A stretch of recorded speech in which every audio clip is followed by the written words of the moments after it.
So hi, this is Falbert. I'm 49 years old. I'm a teacher, an artist, filmmaker, and I freelance as internal and external auditor, and I occasionally into acting at the same time. Okay, so before that, I was diagnosed with bipolar disorder following my PGH emergency. Uh, I kind of did not understand my depression that's happening every now and then. Okay, as I said, it was a time that I was depressed for like a week, sometimes months, and the last time was actually about a year, and I lived in Los Angeles Street in Quezon City during that time. So it's like a year's bout for depression. Okay, so I was living in an apartment, like a 15,000 apartment. So, and I had people with me.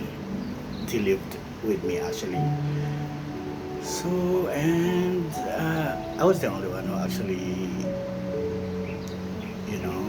was paying the rent and at the same time providing for food on a daily basis. So before my official clinical diagnosis, I was actually in total confusion why the depression was kind of recurring, and it's like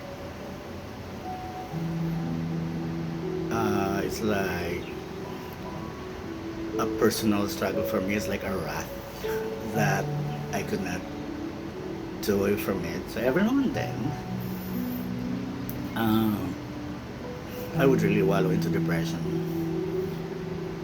But the clinical diagnosis following my PGH stint because of my uh, unsuccessful suicide attempts, I was diagnosed as bipolar disorder 1. So, and I was told that being bipolar, I am depressed every day. Okay? So if it's not every day, it's most of the time. So there was sort of investigation of my past, especially childhood, what happened to me during my childhood. So I made some narrative, some honest narrative of my childhood, and so the psychiatrist was actually able to document all these things. Well, prior to that, in 2020 or 2021, I guess, I sought professional help from a psychiatrist, and I was kind of like figured like I could probably be an ADHD case induced bipolar. Okay, so the one in PGH was official, and I learned that being bipolar and depressed every day. Okay, so there it was. I could not remember exactly what year was that, but I was so sure that the depression during that time was or lasted for like a year, and since I was depressed, I could not you know help myself, but uh, just stayed in the house. So literally, I survived during that time due to help of my friends and some family. That was so sad. Okay. So while there in Los Angeles Street, since I used to live there for like 5 years when I used to work at Obi Montessori, so my neighbor was uh, a family of my friend's first partner. Okay, Jeffrey and Janet had uh, a son. His name is Kenneth. So during that time, Kenneth was like fourth year, and probably, yeah, I think he graduated high school already, but uh, he was not able actually to go to college for whatever reason. Okay, so well, I am Kenneth's godfather, so I'm Nino. So he used to call me Nino, and then there was a time when I was myself, I was battling depression myself. He went to my house because we're neighbors actually. So he told me, Nino, do you think it's alright with you if I would stay here? Okay, so I could see, because he was 16 years old, he probably could not tell or articulate that he was depressed at the same time. But I could feel, since being a teacher and coming from a Montessori school, I could sense that he was sort of battling depression as well. So, what probably could have caused his depression? Well, he lives in a household that's quite, well, sort of chaotic, and Jeffrey uh, is into a new relationship, and my friend Janet was also into a relationship with another guy. So Kenneth, being the eldest, could have probably, what you call this, felt that confused maybe, and he could not articulate it because back to back, uh, he got new family to get along with, as far as his father's side and mother's side. Okay, so there. I don't know for whatever reason, but Kenneth's grandfather from father's side is actually a lawyer, and the uncle is also a lawyer, but there's sort of financial struggle as far as going to school is concerned. So I guess he had financial liability as far as his high school is concerned. So, but he wanted to go to college, and he told me that he wanted to go to STA Cubao, okay, as an IT student. And well, when he told me that, I was kind of happy maybe because I would tell him that I used to be a teacher in SDI. Okay, so when he told me he would really want to go to SDI for college, I told him what made him unable to enroll. So he told me that he still had financial obligations with his high school. So what I did was actually draft a special power of attorney so that I could go to his high school and talk to the registrar's office, drafted a promissory that I would get Kenneth's credentials so that I could really enroll him to college at STI.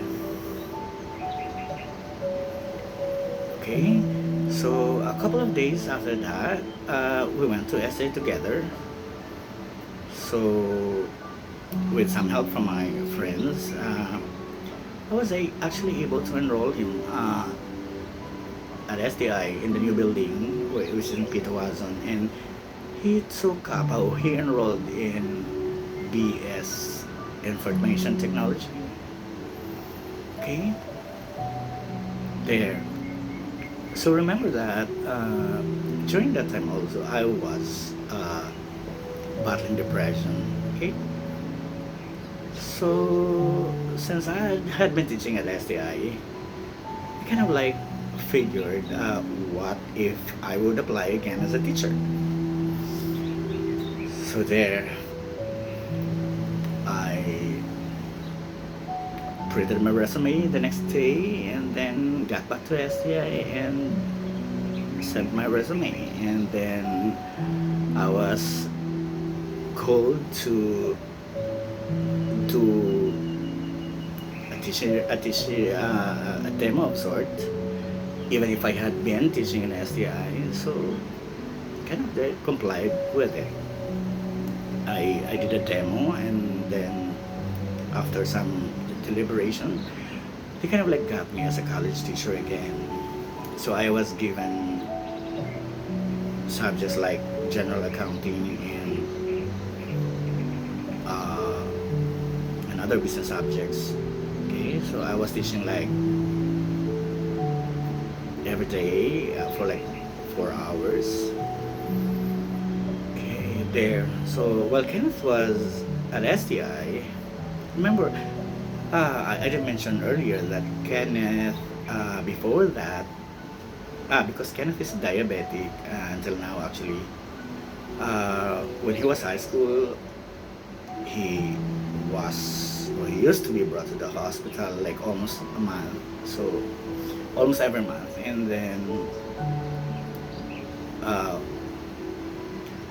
so I know that I could feel that the reason why he probably could have gotten to the hospital was because he was depressed and he could not articulate it. Okay, once he got enrolled in STI, since then, like how many years ago, with God's grace and yeah, Kenneth was never brought again to the hospital for his diabetes.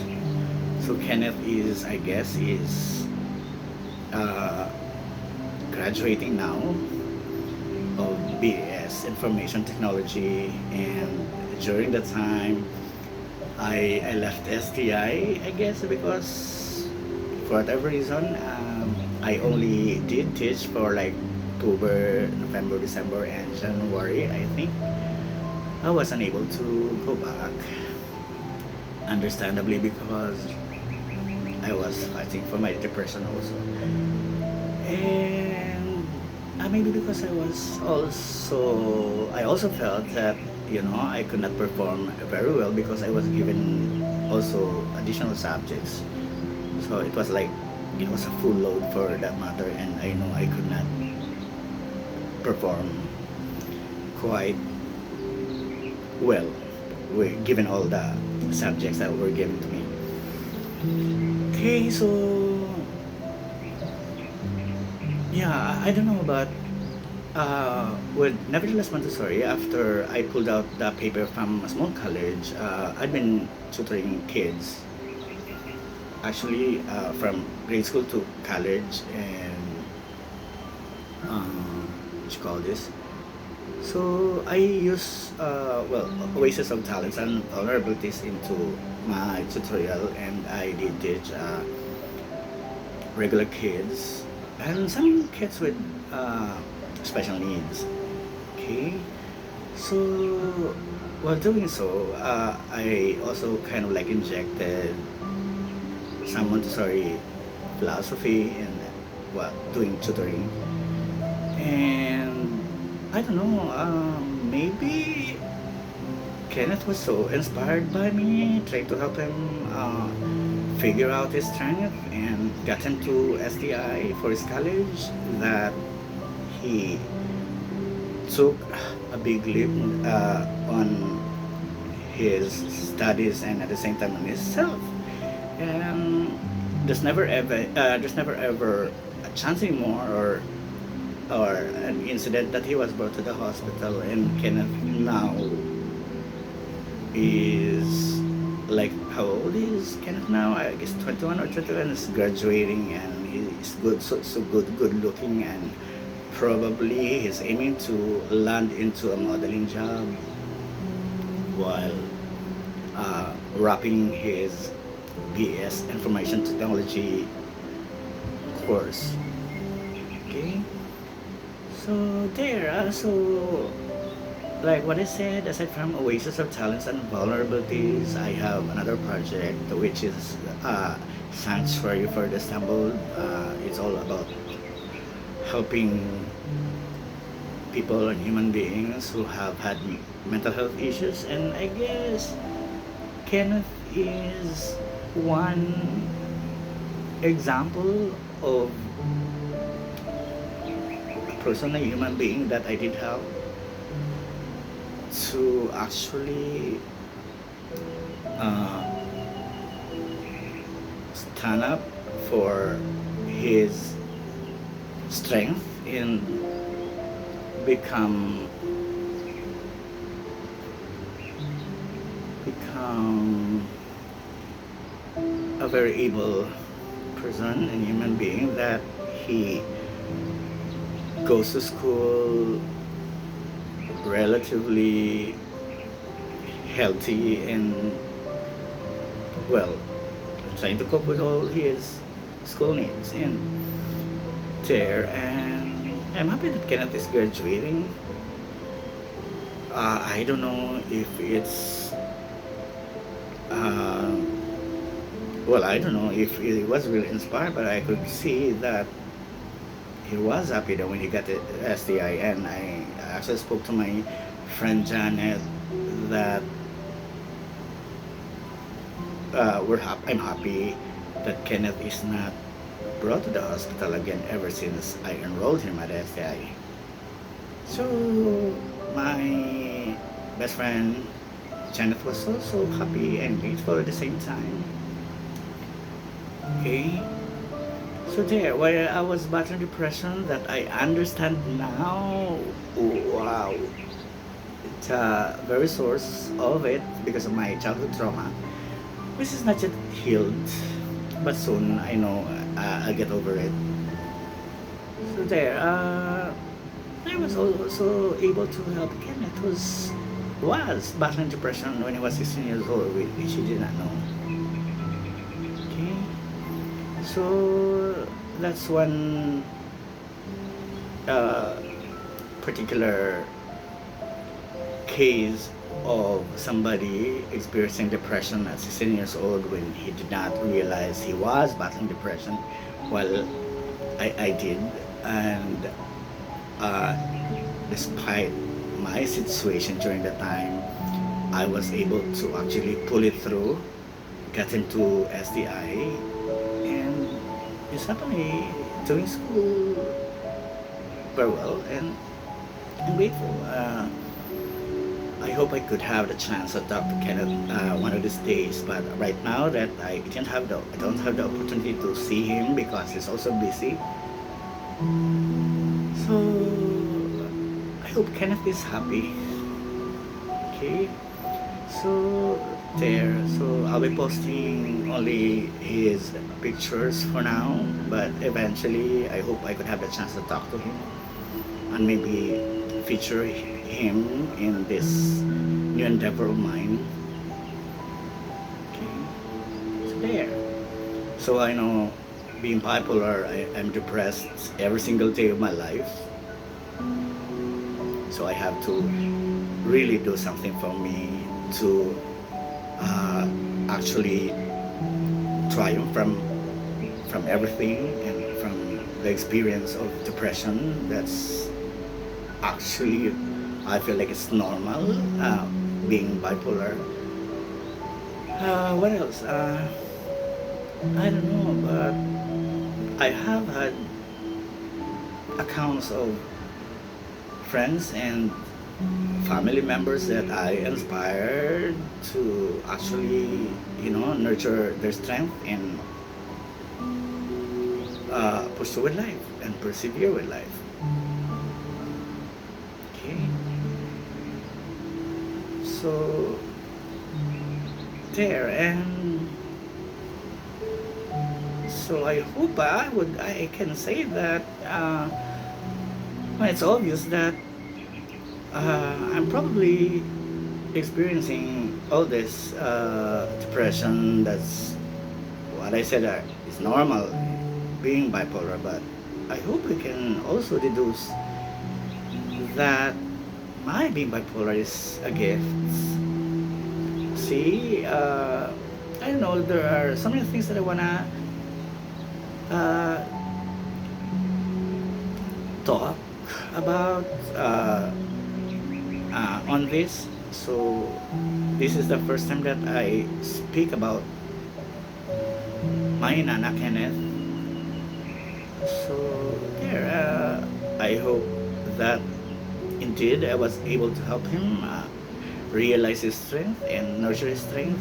That he's almost done with college, and I hope he could also say that, well, Nina did help him uh, realize and strength that he got into this. So there, aside from doing tutoring and other endeavors under Oasis of Talents and Vulnerabilities, I also do Sanctuary for the Stumbled.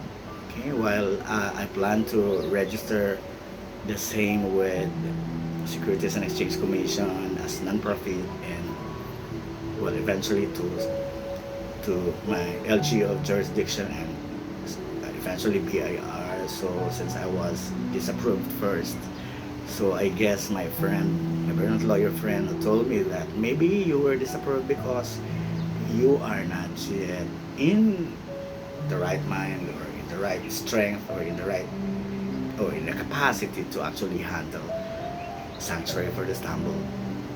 Okay, so I'm so grateful that although I'm officially and clinically diagnosed as being bipolar, at least I'm starting to do this because I was inspired by my dean who told me that, by my dean in SA who told me that maybe I was wrong thinking that my strength is really into writing, because to be honest, she told me that my strength is really into talking.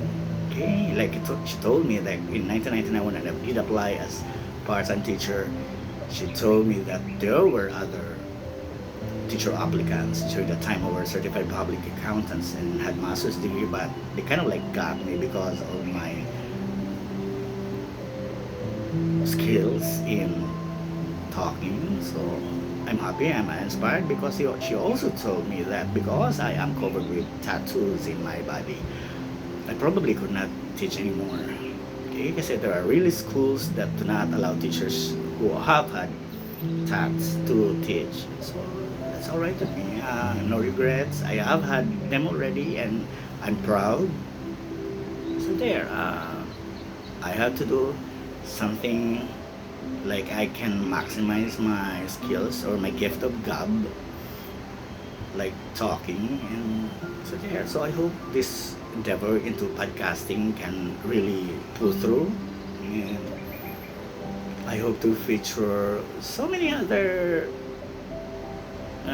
human beings slash family and friends, because I started from there also to be featured on this platform of mine. Okay, so there. What else? Do I speak very fast? I don't know. So just the first feature that I have with this, and there. And thank you very much. I'm gonna see you around. Bye.